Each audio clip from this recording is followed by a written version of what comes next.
আজ ভাঙড় 2 নম্বর ব্লক উন্নয়ন আধিকারিকের দপ্তরে আরাবুল ইসলামের আসার দ্বিতীয় দিনে কলকাতা পুলিশের কড়া নিরাপত্তা। ভাঙড় 2 নম্বর বিডিও অফিসে যে সমস্ত গাড়ি বিডিও অফিস চত্বরে প্রবেশ করছে সেই সমস্ত গাড়ি নাকা তল্লাশি করা হচ্ছে। আরাবুলের গাড়িতে মিলল কোদালের বাট পাইপ। সন্ত্রাসবাদ খুনি বলে দাবি করলেন শওকত মোল্লা ঘনিষ্ঠ তৃণমূল নেতা খায়রুল ইসলাম। পাল্টা প্রতিক্রিয়া দিলেন আরাবুল ইসলাম।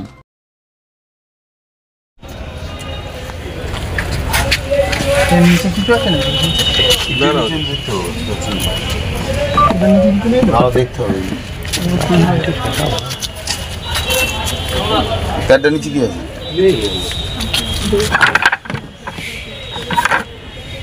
ওটা খোলা যাবে তো এসব গাড়ি জব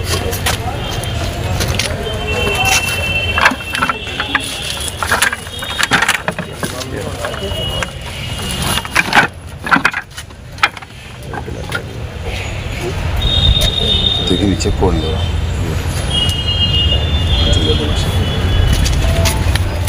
বন্ধ করতে আমি বললাম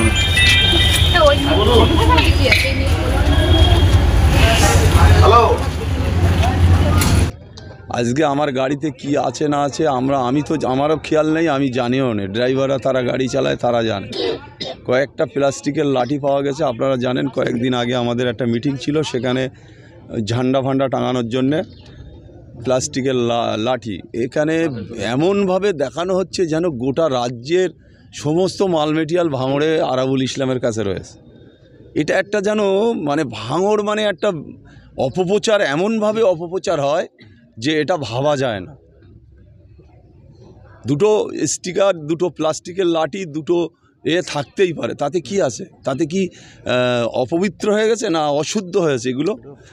আর সব থেকে বড় করে দেখানো হচ্ছে যে আরাবুলের গাড়িতে মেশিন পাওয়া গেছে, হেন পাওয়া গেছে। আমি জীবনে মেশিন নিয়ে কোনো দিন ব্যবহার করিনি। অনেক দিন দল করছি, সিপিএমের বিরুদ্ধেও লড়াই হয়েছে, অনেক লড়াই হয়েছে, একটার পর একটা লড়াই ভাঙড়ের মাটিতে হয়েছে।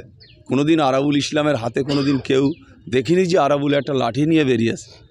আজকে মিডিয়ারা যে অপপ্রচার করার জন্য দরকার, মিডিয়ারা সেটা করছে, করুক, কোনো অসুবিধা নেই। তবে একটা কথা আমি আবার বলছি যে এই ধরনের অপপ্রচার তাতে আরাবুলের কিচ্ছু যায় আসে না।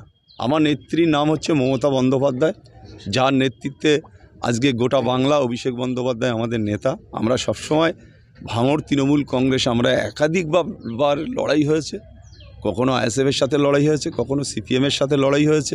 লড়াই আমাদের সবসময় আছে। এখন দুটো বারবার আমি সেটা রিপিট করছি কেন, যে কয়েকটা প্লাস্টিকের লাঠি, আমি আবার বলছি, ঝান্ডা ছিল ফ্ল্যাগ লাগানোর জন্যে, সেই সবগুলো দেখে এগুলো করা হয়েছে। এতে কিচ্ছু যায় আসে না। যত মিডিয়া অপপ্রচার করে কারুর কিছু করতে পারবে না। আরাবুল ইসলামের নামে অনেক অপপ্রচার আছে, তাতে কোনো যায় আসে না। আমি আবার বলছি যে দলটার নাম তৃণমূল কংগ্রেস। মমতা বন্দ্যোপাধ্যায়ের নেতৃত্বে আমরা লড়াই করি, অভিষেক বন্দ্যোপাধ্যায়ের নেতৃত্বে লড়াই করি। সবসময় লড়াই আছে ভাঙড়ের মাটিতে, সবসময় লড়াই জারি থাকবে। এই লড়াইয়ে আমরা সবসময় জিতব, এ লড়াই থাকবে। মিথ্যে বলে, মিডিয়ারা মিথ্যে কথা বলে আরাবুলকে আর বেশি কিছু করা যাবে না।